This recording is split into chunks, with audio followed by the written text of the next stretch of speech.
Hi, I'm Bill Robertson. I'm that author guy from Duke Center.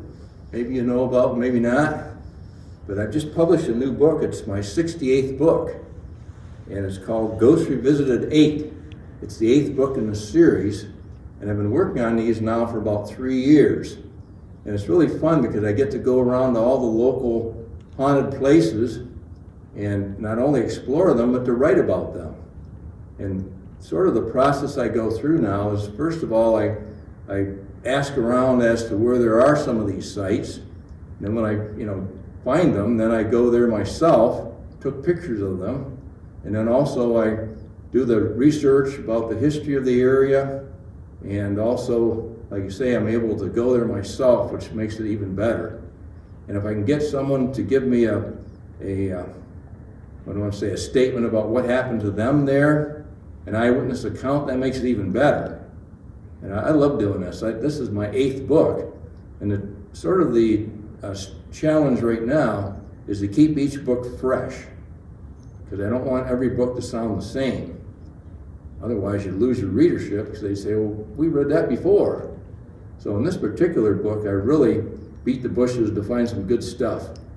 And one of the things that I found was the spontaneous human combustion death of that Colorsport doctor. And that added a lot of variety to the book. And that was really a very interesting situation. The guy was 92 years old, and he had delivered like 200 babies in his lifetime, and he was a long-time doctor, well respected over there, and his caregivers were the last ones to see him alive. And then the next day, the meter reader came to read his gas meter, and he just let himself in as usual. And he went down in the basement of the doctor's house, and when he got down there, he smelled this really sick, sweet smell. He thought, what the heck is that? And when he went down to read the meter, he found this great big pile of ashes lying on the floor of the basement. And he looked up and he saw this hole burned in the ceiling above. And so then he started to get a little worried. And so he knocked on the doctor's door, and when the doctor didn't answer, the smell was even stronger up there. So he just let himself in, and he didn't find the doctor either in his recliner or lying in bed, so he looked in the bathroom. And that was a bad mistake for him, because when he looked in there, that smell was overwhelming at that point. And he looked around and he saw that in the tub itself was the doctor's robe all burned up. He thought, what the heck could have happened to the doctor? And then there was also, like you say, the smoke there, but nothing had caught fire until he looked at the floor and found a pile of ashes there where the doctor once stood. And all that was left of the doctor, besides the ashes, was part of his robe and one slippered foot. And so he ran out of the house and ran back down to the gas office to report this, and it freaked him right out, to say the least. And then, some people thought maybe the doctor, because he smoked all the time, caught himself on fire, just his robe on fire, and then he burned up. But that didn't explain why his apartment or his house didn't burn up also. And apparently he had burned from the inside out. And, then I'd go into some of the theories surrounding this spontaneous human combustion and go through all that too, which gives you that explanation. And then a lot of people still believe that he just caught himself on fire because he was careless with his smoking, because he was always smoking all the time. And then other people then, subscribe to the spontaneous human combustion. It was really a fascinating topic to delve into. And again, it added variety in my book. Now not only are there ghosts in there, but also that topic as well. And also another thing that I really enjoy is studying Native American history and legends. And I was able to come up with 2 different stories about these cannibalistic monsters that these Native Americans believe in. And one comes right from the reservation over here by Salamanca, the Iroquois legend, and that they believe there's this big, gigantic flying head that flies around and eats anything it can find. It's a cannibalistic monster, and that includes humans. And one of the members of Spirit Hunters group from Olean actually had an encounter with this thing. It's called Big Head. And she was coming back from Erie over on the reservation over there by Steamburg, and all of a sudden she saw something in front of her flying, so she slammed on the brakes, and within 10 feet was this giant flying head hovering above the road. And before she could hardly blink, the thing disappeared, thank goodness. And she was afraid to tell anybody for years because she thought they'd think she was a little goofy, you know, or maybe she'd been smoking some of the wacky tobacco over on the reservation or something. But actually, she did see this. And then her boyfriend, Lance, who also is part of the Spirit Hunters group, was able to explain to her what she had seen. And it comes right from the Iroquois legend. And the other monster is called the Wendigo. And those who are the tribes that live in northern New York, the Algonquin tribes, were the ones that believed in that monster. And it was described as being like 15 to 18 feet tall, very gaunt and skeletal looking, with an insatiable hunger. And it spent all of its time wandering around looking for humans to eat. Because apparently, according to legend, it was just a hunter who had been out in the woods, and he had apparently, was ready to starve to death, and so he killed another hunter to keep some food in his body. And when he did that, he went kind of goofy, and then he was the one who started this whole Wendigo thing. It's really another fascinating legend, and I go into all the characteristics of the monster and everything. And it was another really cool one that I was able to add variety in my book by describing it. And I think you really like that legend when you read it. Also, another way that I get a lot of these legends and stories is by going to the different festivals around the area, and I'm able to, talk to people all the time. And they come up to me and they say, "Well, we like your book. We're going to buy your book. And by the way, I have a story for you." And when I was over at the festival over at Russell, Pennsylvania, it's called the Allegheny Heritage Festival. One of my friends over there told me this spooky story that took place down in Ridgeway, and I'd like to read it to you. It's very short, but creepy as heck. And it's called The Tallest Rose. And again, this is where I get most of my stories. People, every time I sell a book, they'll say, "Well, I got a story to share with you." And this is the one that he did. And it's called, again, The Tallest Rose. A 16-year-old girl named Sonia lived in Ridgeway, Pennsylvania. She kept having premonitions that she would die on her next birthday. She associated with 5 other pretty co-eds so often that they became known as the Six-Pack. She was the tallest of the friends and the most beautiful, too. The day Sonia turned 17, she was driving home the family Subaru on Route 948. She was chatting happily with one of her gal pals who was riding shotgun. She had just passed St. Leo's Cemetery going up a sharp hill when the vehicle went out of control, crossed the center line, and crashed into a telephone pole. The pole broke off and smashed through the roof of the car, crushing Sonia's skull. Strangely enough, the accident occurred in the middle of the summer on completely dry roads. When the police arrived on the scene, they found the stunned passenger totally unharmed. She had no recollection of what had happened or why the Subaru swerved. Sonia's friends cried through her entire funeral. During the eulogy, a messenger arrived with a vase filled with a half-dozen roses. The flowers symbolized the bond between the members of the Six-Pack. As the funeral director placed the vase near Sonia's casket, the tallest rose withered and died. And this actually happened. This is not just a legend, but it's a documented story that took place again down in Ridgeway, Pennsylvania. And he didn't want to tell me what the girl's name was because you don't want to dredge up those memories for the family or cause them embarrassment. So I just know that her name was Sonia. And this actually did happen. And again, it added another twist to my book. And also, if you look at the cover here, you'll see that I have a skeleton motorcycle gang riding down the road. And I came across this actually by accident around Halloween time. I was driving over by Gailton and riding down the road, and all of a sudden I glanced to my left, and there are all these skeletons on motorcycles right alongside the road. And I went like this, I thought, holy moly, I got to take a picture of that. So I turned around actually and came back and got this picture, which made it really a cool cover. And again, it was all by accident. And I'm driving around all the time trying to take pictures of stuff. That's another one of my big hobbies. I enjoy photography more than anything else. That's how I relax. And I just happened upon the scene.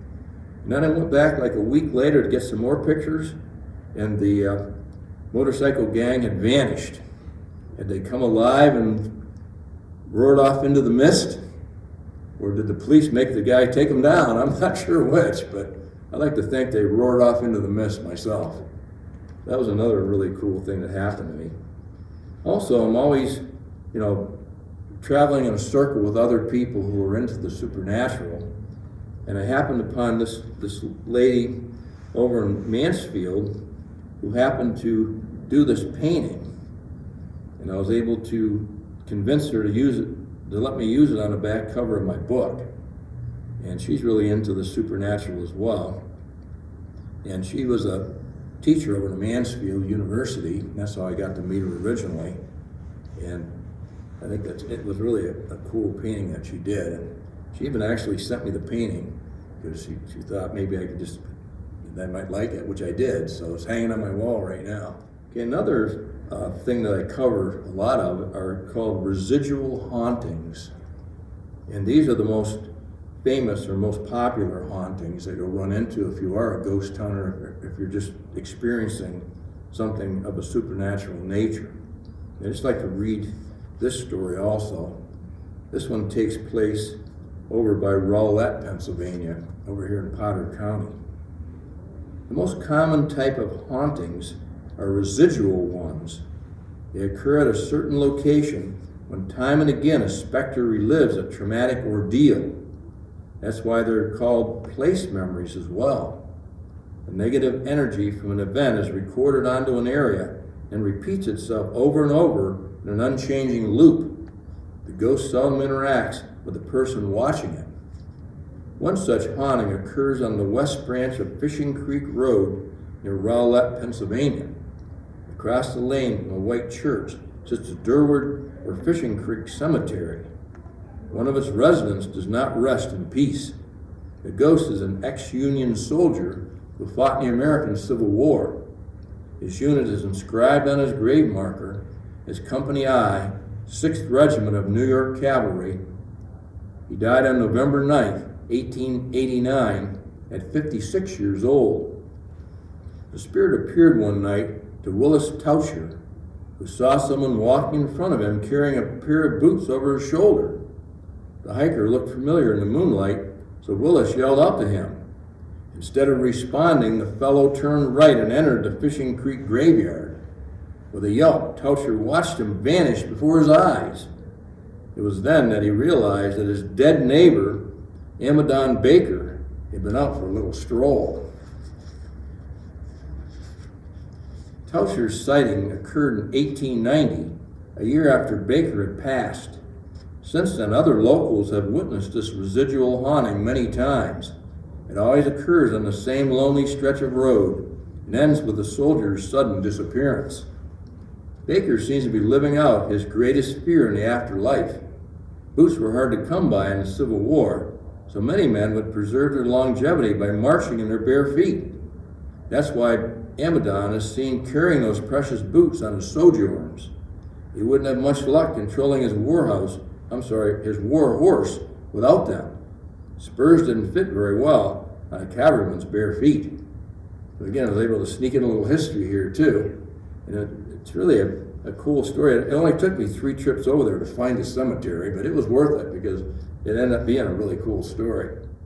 Another one that's really interesting, I just like to read a few of these short stories to give you an idea. Most of the stories are longer than these, but these are pretty cool. This one takes place down in St. Mary's. It's called the Product Assurance Services. It's a business down that way. Product Assurance Services, Inc. is located at 328 State Street in St. Mary's, Pennsylvania, on a lonesome stretch of road. The company primarily inspects and tests auto parts for the powder metal industry. Light bulb inspections, non-destructive testing, and failure analysis are also part of the business. Having ghosts on their team, however, wasn't anticipated by their crack management people. According to employees, apparitions run rampant at the facility. Technicians will be bent over their machines when weird images appear in their peripheral vision. Turning their heads, nothing will be there. One worker ventured into the maintenance area only to be startled by a slamming of the empty office door. Many have turned lights on in a dark room too, only to see shadows lurking there for a few seconds longer.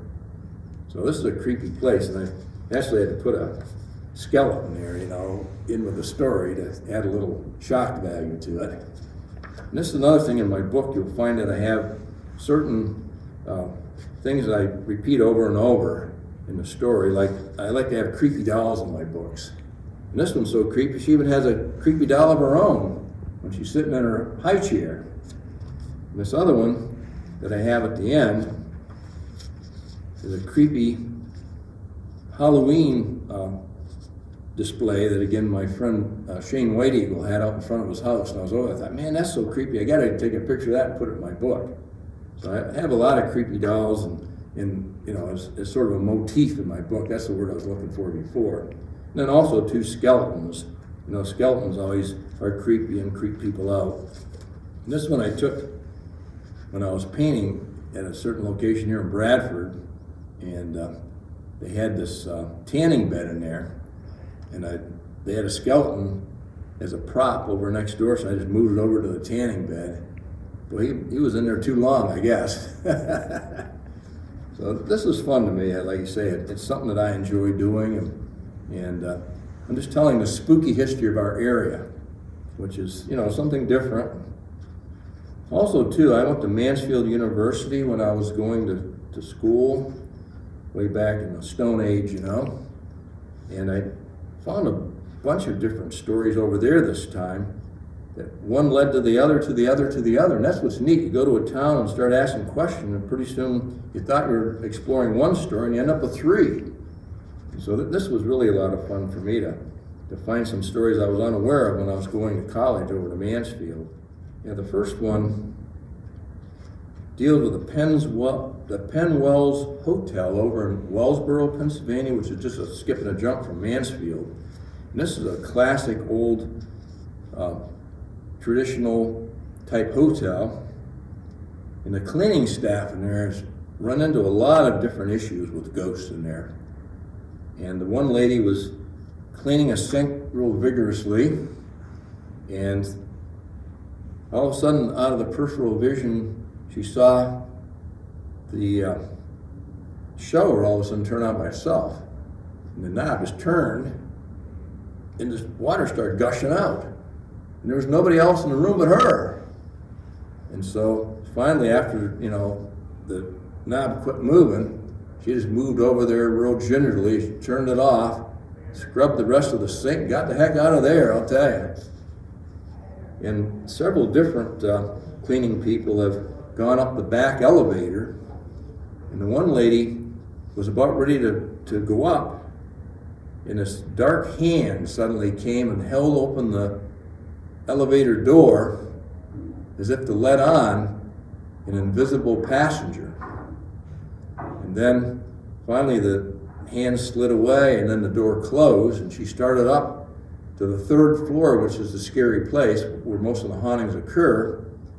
And when she almost got up there, she heard these children playing in the hall, bouncing a ball and yelling back and forth, little kids' voices. The door opened, and there was nobody there. There's a lot of weird stuff goes on in the Penn Wells Hotel. But believe it or not, there's one gentleman who goes there as a regular visitor and stays there 3 or 4 times a year, and he stays in the same room because it is haunted. So he, I guess, enjoys talking to the ghost that's there. So that was kind of a creepy story. Then I also, give the whole history of the hotel, it went through about 10 different owners throughout the years, and it's really a fascinating history surrounding the Penn Wells. Also, the Blossburg Hospital is another place, and this is now, it acts as it's no longer a hospital, they closed it, but now it's being used as a center to treat like people who have drug issues. It's like a, I don't know, residential center where they would, treat these people. And believe it or not, the doctor who was there for like 4 decades still likes to come back and visit. And they'll be downstairs, in the basement someplace, and an employee will see the doctor as plain as day walk up the hall, and he's dressed in his old straw hat that he always wore, and his white shoes. And one night she saw him go into this room, and she thought, well, maybe I can assist him, because she wasn't aware that he had died. She just thought he had come back for a visit. And she went into the room where he had disappeared, and there was nobody there. And it was only then that she remembered reading his obituary in the paper. So that's pretty creepy. And then another lady whose grandmother worked there. She worked in the children's ward. And the girl got hurt. She got injured when she was a child, and they put her in the nurse's ward, and she started, getting really upset during the night. She started crying and everything. She kept asking for her grandmother to come and help her. And another nurse showed up instead. And the nurse was real gentle with her and said, "No, dear, you have to be quiet now, because if you don't, you're going to, really wake up all the children, the other children. So please be quiet. Your grandmother's out sleeping right now, resting. So please be quiet." And then the nurse left the ward. Well, the next morning, her grandmother came in, and the girl asked her, "Why didn't you come in, Grammy? I was really scared during the night. I was afraid of the dark. Why didn't you come in when I called you?" Another nurse came in and talked to me. And her grandmother looked at her and said, "Well, that can't be. I was the only nurse on duty last night." So apparently there's another nurse who comes in and quiets the children if, they get to be too frightened during the night. So that was a cool story too. This lady that told me the story later on did a tarot card reading for me, because she's really into all that kind of stuff. And I put my tarot card reading in the back. And the way she does it is she has me draw 12 cards, because there's 12 months in a year. And she goes through and explains, everything about the cards, what they stand for, and, the reading that she did was spot on. I mean, I was amazed at how accurate it was. And you can read about that too in my book. It's the last story in the collection. The other Mansfield story was the Effie Goodwin murder. And it took place at the foot of the hill where Mansfield's Allen Hall Arts Center is today. And apparently Mrs. Effie Goodwin was found severely wounded at the foot of the hill. And when the doctor came to inspect her body, she was still alive miraculously after getting shot 4 times in the head. And one of the bullets went through her ear, one of them went through her cheek, one of them went through her eye, and the one that eventually was the mortal wound went through the top of her head. And as this plot unweaves here, you find out that her husband was the one who shot her and killed her 4 different times with a .32 caliber pistol and left her to die. And this is really not only a gruesome story, but also a very, very scary story, because now Effie Goodwin has returned to Allen Hall and wanders around there at night. And they also hear her baby squalling, asking to be comforted. And then, Effie Goodwin, then they hear her walk down the hall, and then the baby stops squalling, because apparently Effie comes and picks her out of her crib and comforts her. This is another really creepy story. And again, I don't want to give the whole thing away, and I think you'll really like this one. And her husband was a true cad in every sense of the word. What a creep. Another story that I had a lot of fun working with was the one that Janelle told me about. And this is about the Bradford Oddfellows building, which is now Marilyn Horn Hall, that's owned by Pitt. And That was a fascinating history about this building. And also now that it belongs to Pitt, they have some student interns who were in there working, especially at night. And not only did Janelle's son have weird experiences in there, but also one of the girls who works there now. So I was able to interview her, and she told me a lot of weird stuff that went on in there. The one that creeps me out the most is the hall that's haunted. Which one was that, Janelle? Remember, it was the 5th floor, I think? Yeah, it was the 5th floor. Her son not only saw this, he turned the knob to check to make sure that the door was locked, and he started walking away, and all of a sudden the doorknob turned on its own. That kind of freaked him out. And other times he would hear the toilet flush and the water run, in the bathroom, and he'd go in there to check, and there's nobody there. So this is another really creepy place. Yeah. But I want to talk a little bit about promoting your book. And one of the things that I do is get signs made up, yard signs, because these work for you 24/7. You post them along the road someplace, and people see them all day long. It only costs you like $10, $12 a sign, and again, everyone sees them that go by. And I always put them right at the crossroads someplace where everyone is sure to see them. And this one I like a lot because it's the same color as like danger signs, so people, they really stick out along the road, people don't have to squint to see these ones. So this is really a good tip. If you want to promote your book, get some of these yard signs, put them in your own yard, put them along the road, put them everywhere. And that, draw a lot of attention to your book. Another thing that I always do too is tell everybody I know, because that's the best thing. Get on social media, and get on Facebook and just tell everybody your book's there. And then, sometimes they don't like it though when you push them too hard. So you just tell them about the book. You don't tell how much it is or where they can order it. And then if they are interested, then they'll ask you, which is much better. Because if you try to cram it down their throat, people get offended by that. I found that out the hard way. Also, too, another thing that I always do is make flyers out that tell a little bit about your book. And this flyer here is for Ghosts Revisited 7 and 8 together. And what I'm able to do here is to write a paragraph summary of the book.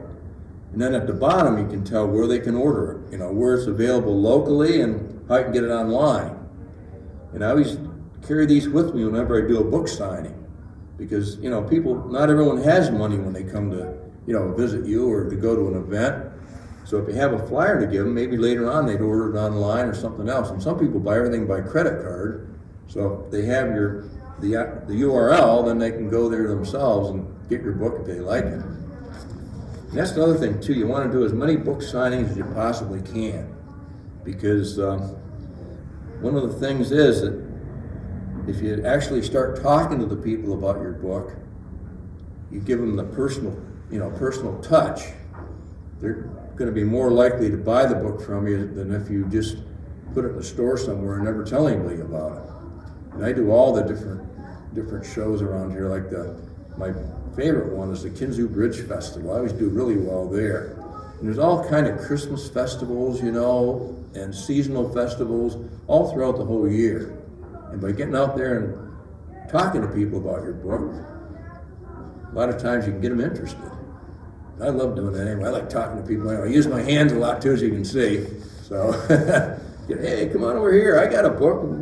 See what it's about, And they like to walk by and they'll have a Pittsburgh Pirate hat on and say, hey, you're a Pirate fan. Well, come on over here for a minute. I want to talk to you about the Pirates. And then pretty soon you can say, oh, by the way, I have this book, and then you can talk it up with them.